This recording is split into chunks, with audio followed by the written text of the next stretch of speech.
ఉండరా? ఉండరు కదా, ఉండరు కదా. ఎందుకని? ఒకే తల్లి ఒకే తండ్రి కదా, అది తేడా. ప్రతి మనిషికి ఇబ్బంది కనపడి రిటర్న్ గా వచ్చి ఓటేసారు నాయన. అది పరిస్థితి. ఆడవాళ్ళలో చైతన్యం వచ్చింది. ఫస్ట్ మొట్టమొదట యూత్ లో చైతన్యం వచ్చింది. ఎంప్లాయీస్ ఏంటంటే స్వార్థం లేని ఎంప్లాయీస్ అందరూ ఆయన వల్ల ఏంటంటే వాళ్ళు ఏమి చేయలేక కుంటుపడిపోయారు. ఏ ఎంప్లాయీ అయినా, ఏ డిపార్ట్మెంట్ లో ఉండే ఆయన. ఎందుకనంటే చేస్తే ఆడికి ఆయన కోడా దెబ్బలు పడతాయి. వీళ్ళకి చేయాలని కోరుకుంది ఏ ఎంప్లాయీకైనా. ఎందుకని? చేస్తే ఆయన ద్వారా వీళ్ళకి రియాక్ట్ వస్తుంది. అందరూ జాగ్రత్తగా ఉండి మిలిగారు. నోరిప్పకుండా ఓటేశారు. అది గొప్ప.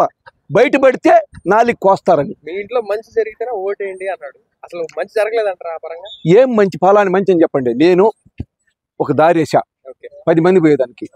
పక్కనోడు ఏం చేయాలా? 50 మంది దానికి దారి చేస్తే నేను మంచి చేసిన అంటే అది గుర్తు పెట్టుకోండి. అది లెక్క. ప్రతి మనిషికి మానవత్వం ఎత్తినోడు ఏం చేయాలంటే, ఇదిగో ఇటు పోయా 10 మంది పోయే దారి ఏర్పరిచాను నేను.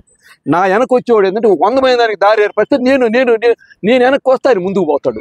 మొత్తానికి 5 years గవర్నమెంట్ ఏ విధంగా ఉండబోతుందని మీరు ఆశిస్తున్నారు? ప్రజలందరూ సహకరిస్తే గవర్నమెంట్ ముందుకు పోద్ది. ప్రజలు సహకరించినప్పుడు ఎంప్లాయీస్ అందరూ సహకరించుకుంటే ఏదైనా అంతేనండి. అందరూ ఆయనకి చేదోడుగా ఉండాలి. ఉంటేనే జరగద్ది. అది లెక్క.